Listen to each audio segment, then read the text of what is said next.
Hey everyone, this is Doe, and welcome back to the channel for another sort of Convallaria video.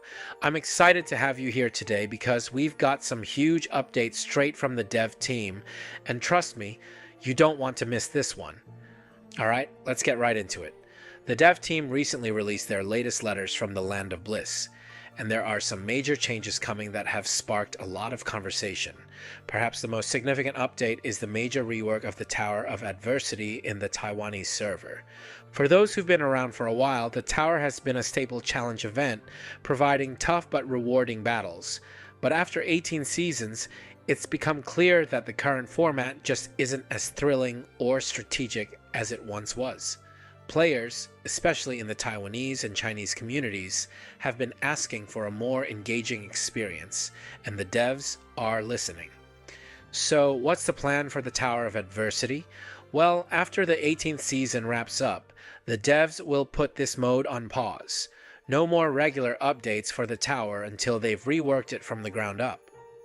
But before you worry, let me assure you the goal is to come back stronger than ever. The new tower will emphasize strategic depth and give us more freedom in choosing tactics and building our teams. The devs are also planning to streamline lineup locking and make team setup a lot more convenient. Overall, it should feel more flexible and less restrictive. And while it might be a bummer that we won't have regular tower updates for a while, there's good news. The devs aren't leaving us hanging. During the transition, they'll roll out other events with plenty of combat depth. In fact, we're getting a brand new event a few weeks after it goes live in the original server called Universal Derivation, a team rotation challenge that's going to test the diversity of our lineups. This should be an excellent way to get creative and experiment with different team combinations. If you're a fan of Mystic Exploration, you'll also be pleased to hear that they're working on a series of updates to make this mode even more exciting. These changes will roll out in phases, so we'll see improvements over time. Now, let's take a moment to discuss why these changes are actually a good thing.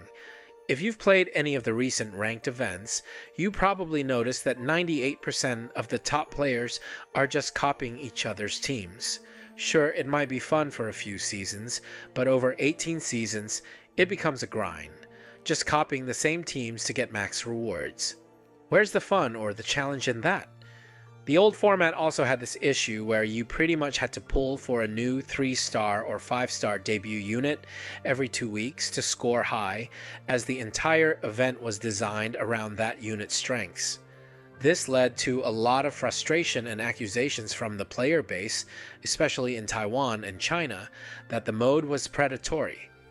It felt like the game was constantly pushing us to spend more.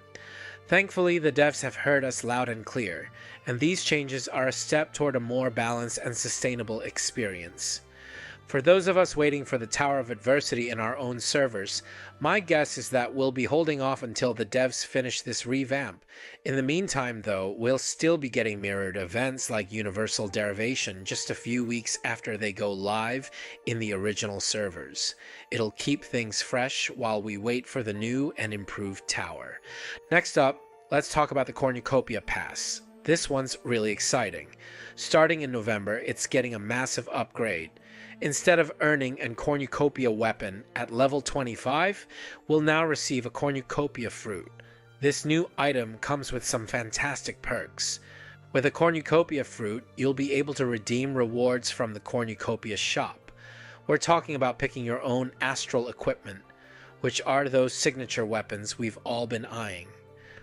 Once a weapon's banner expires in our server, it'll become available in the shop, usually one cycle after the limited time event ends. If you'd rather grab some legendary gear, like the Legion Breaker for our favorite counterattack queen Pamina, you can do that too, and don't worry. If you prefer the old Cornucopia weapon, that's still an option. The best part, Cornucopia fruits don't expire. If you don't find anything you like right away, you can save your fruits for future shop rotations. This is a huge quality of life improvement that gives us way more flexibility in how we plan our gear upgrades. Personally, I think this update is a game changer.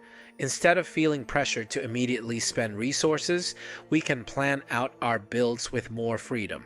For instance, Why hoard for an Cornucopia dagger or staff when you could save up for a signature piece of astral equipment that truly elevates your team? It's a smart change, and I'm really looking forward to seeing how this affects the community's strategies. Finally, let's talk about some of the smaller but equally exciting updates. The material synthesis system, something we've all been waiting for, is now in testing. If everything goes smoothly, we should see it launch in the next major update. This should make crafting and upgrading gear a lot smoother and more efficient. It's clear the devs have put a lot of thought into these changes, and it shows. Their commitment to making the game fresh and enjoyable is evident, and it's a really exciting time to be part of this community. Before we wrap up, I also wanted to acknowledge the lack of Hasna video. I still have yet received her in my test account, and I didn't pull for her, so I had no way of testing her at all. I haven't heard back from the community manager in regard to this, so apologies if you're expecting it. We'll be getting Homa next week, and I'm planning to pull for her, so I'll be doing a guide for her. In case that I don't receive a 5-star Homa by Wednesday, I'll be doing a preview video of her before her banner launches and my ideas on her equipment. I'll loosely base it on what some other players have done on other servers. I'd love to deliver a 5-star Homa guide, but I won't be maxing her day 1, so unless the devs send us official content creators 5-star copy of her on our test account, it just doesn't financially make sense for me to max her out on day 1 in my own account. So, what do you all think about these updates? Are you excited for the revamped Tower of Adversity? How about the new Cornucopia Pass system? I'd love to hear your thoughts and theories on how these changes might shake things up. Drop a comment below or join our community discussion. If you enjoyed today's update and want to keep up with all things Sword of Convallaria, make sure to like and subscribe. This channel and video is sponsored, so download the game if you haven't for more content. I'll leave the link in the description. Stay cool, stay crispy. This is Doe signing off. See you in the next video.